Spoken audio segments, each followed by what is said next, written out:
ఉత్తరాంధ్రలో చిరకాల స్వప్నమైన Bhogapuram international airport ప్రారంభోత్సవానికి సిద్ధమైంది. ప్రధాని మోదీ చేతుల మీదుగా మహాఘట్టం రేపు ఆవిష్కృతం కానుంది. ఇప్పటికే ముందస్తు ఇనాగరేషన్ వేడుకలతో ఉత్తరాంధ్ర ఊగిపోతోంది. ప్రస్తుతం ఉత్తరాంధ్ర అంతటా సంబరాలు అంబరాన్నంటాయి.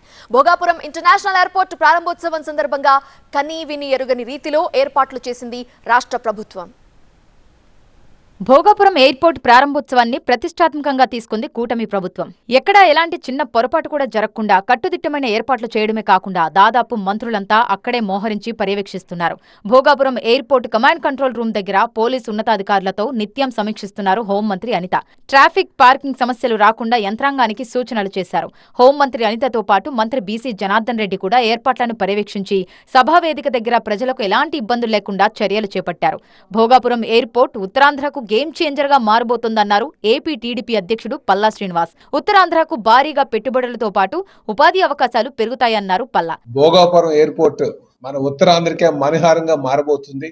రేపు అన్ని ఈ దేశంలో ఈ రాష్ట్రంలో వచ్చేటువంటి పెట్టుబడులకి ఇది ముఖదూరం కాబోతుందని చెప్పి ఈ సందర్భంగా తెలియజేస్తున్నా. వైసీపీకి క్రెడిట్ చోరీ అలవాటైందన్నారు మంత్రి వాసంశెట్టి సుభాష్.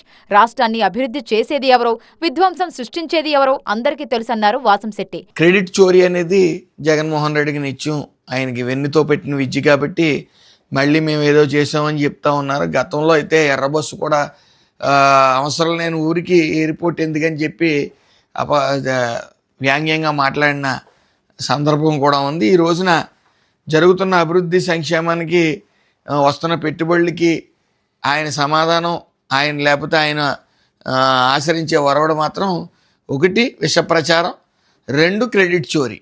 భోగాపురం ఎయిర్పోర్టును విజయనగరం జిల్లా ప్రజలకు అంకితం చేస్తున్నామన్నారు ఎంపీ అప్పలనాయుడు. 35 ఏళ్ల భారత ప్రధానమంత్రి విజయనగరానికి వస్తుండడం మరింత ఆనందాన్ని కలిగిస్తోందన్నారు. ఇక భోగాపురం ఎయిర్పోర్టు ప్రారంభోత్సవంపై అధికారులతో వీడియో కాన్ఫరెన్స్ నిర్వహించారు సీఎం చంద్రబాబు. అత్యంత వైభవంగా ఓపెనింగ్ వేడుకల్ని నిర్వహించాలని ఆదేశించారు.